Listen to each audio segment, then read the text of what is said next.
I have a confession to make. But first, I want you to make a little confession to me. In the past year, I want you to just raise your hand if you've experienced relatively little stress. Anyone? How about a moderate amount of stress? Who's experienced a lot of stress? Yeah, me too. But that is not my confession. My confession is this: I am a health psychologist, and my mission is to help people be happier and healthier. But I fear that something I've been teaching for the last 10 years is doing more harm than good, and it has to do with stress. For years, I've been telling people stress makes you sick. It increases the risk of everything from the common cold to cardiovascular disease. Basically, I've turned stress into the enemy. But I've changed my mind about stress. And today, I want to change yours. Let me start with the study that made me rethink my whole approach to stress. This study tracked 30,000 adults in the United States for 8 years. And they started by asking people, how much stress have you experienced in the last year? They also asked, do you believe that stress is harmful for your health? And then they used public death records to find out who died. Okay, some bad news first. People who experienced a lot of stress in the previous year had a 43% increased risk of dying.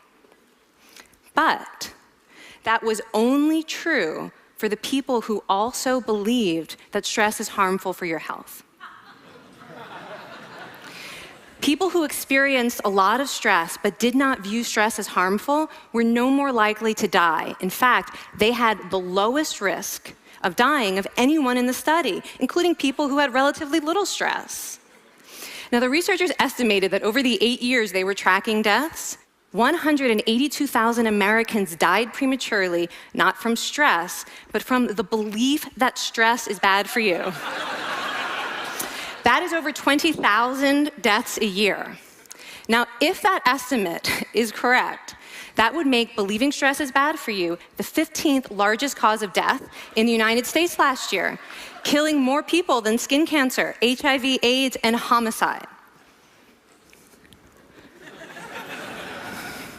You can see why this study freaked me out. Here I've been spending so much energy telling people stress is bad for your health. So this study got me wondering, can changing how you think about stress make you healthier? And here the science says yes. When you change your mind about stress, you can change your body's response to stress. Now, to explain how this works, I want you all to pretend that you are participants in a study designed to stress you out. It's called the social stress test. You come into the laboratory, and you're told you have to give a 5-minute impromptu speech on your personal weaknesses to a panel of expert evaluators sitting right in front of you. And to make sure you feel the pressure, there are bright lights and a camera in your face, kind of like this. And the evaluators have been trained to give you discouraging nonverbal feedback, like this.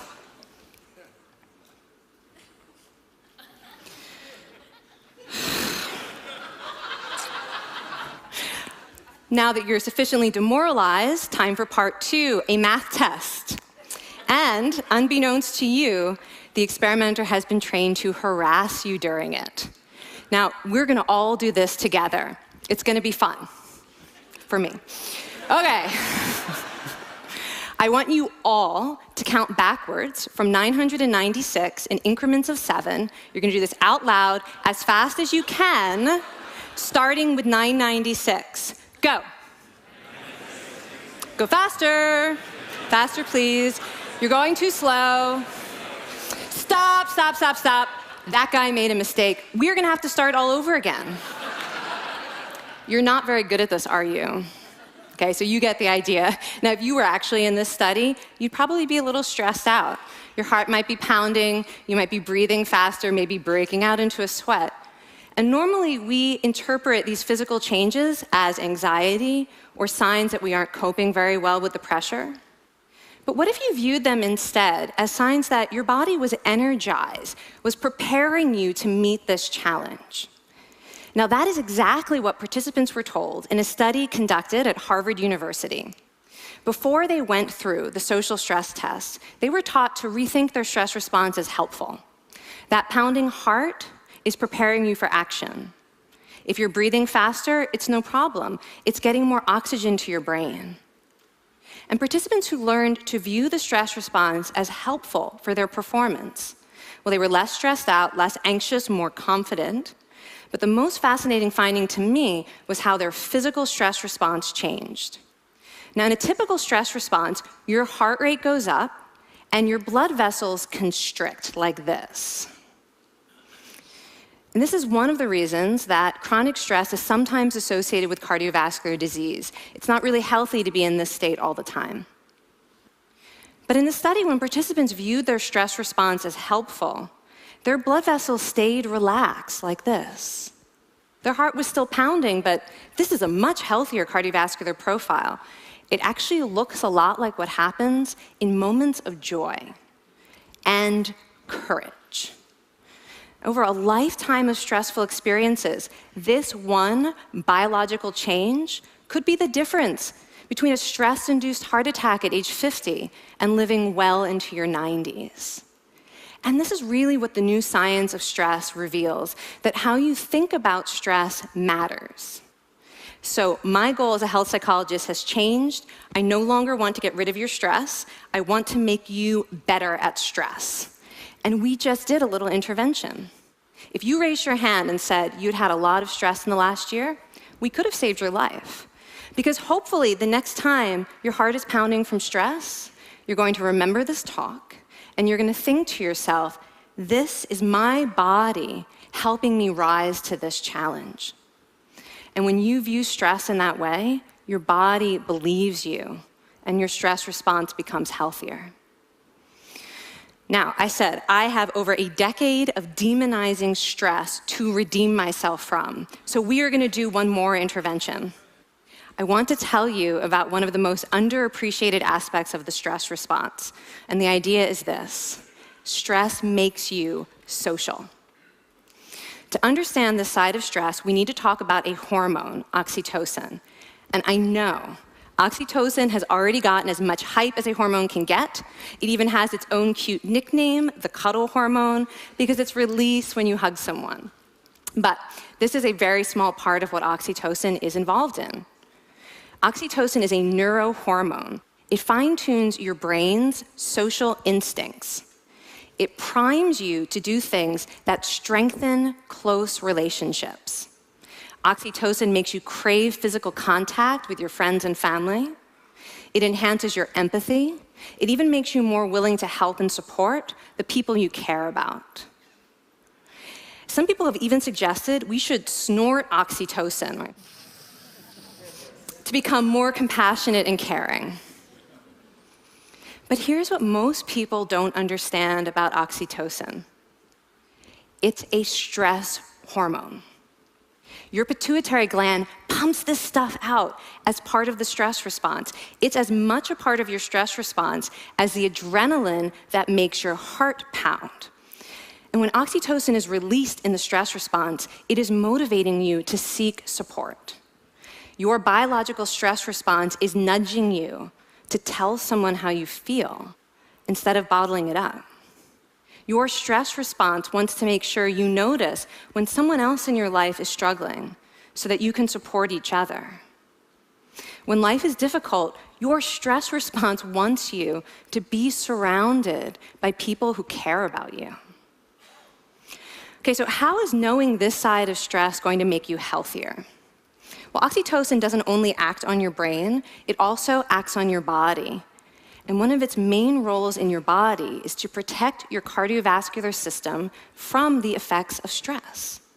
It's a natural anti-inflammatory. It also helps your blood vessels stay relaxed during stress. But my favorite effect on the body is actually on the heart. Your heart has receptors for this hormone. And oxytocin helps heart cells regenerate and heal from any stress-induced damage. This stress hormone strengthens your heart. And the cool thing is that all of these physical benefits of oxytocin are enhanced by social contact and social support.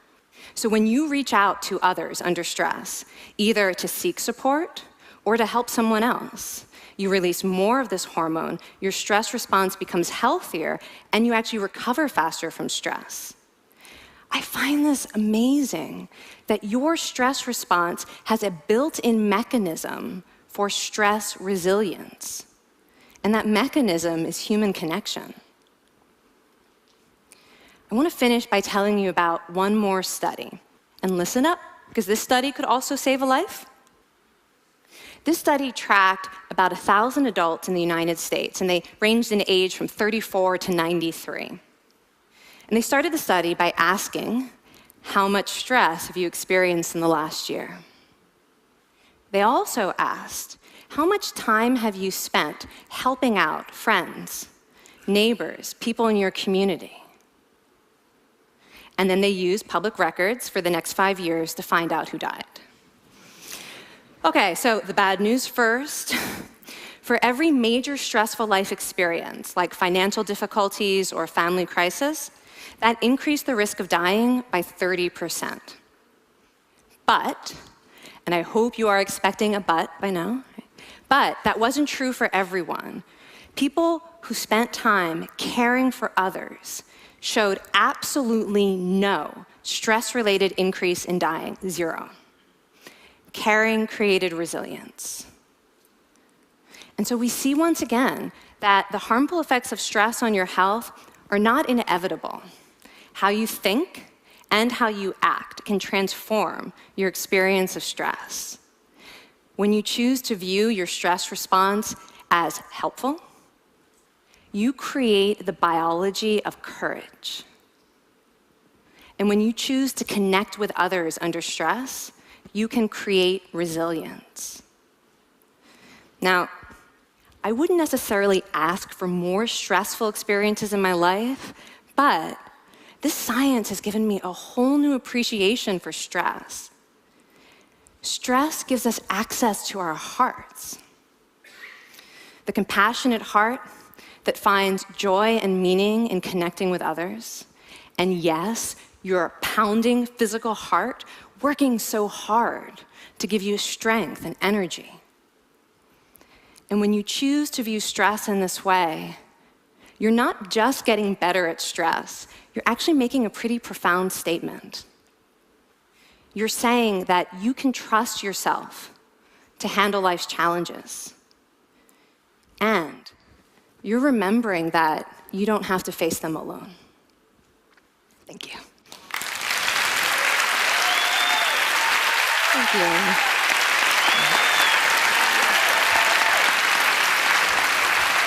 I mean, this is kind of amazing what you're telling us. It seems amazing to me that a belief about stress can make so much difference to someone's life expectancy.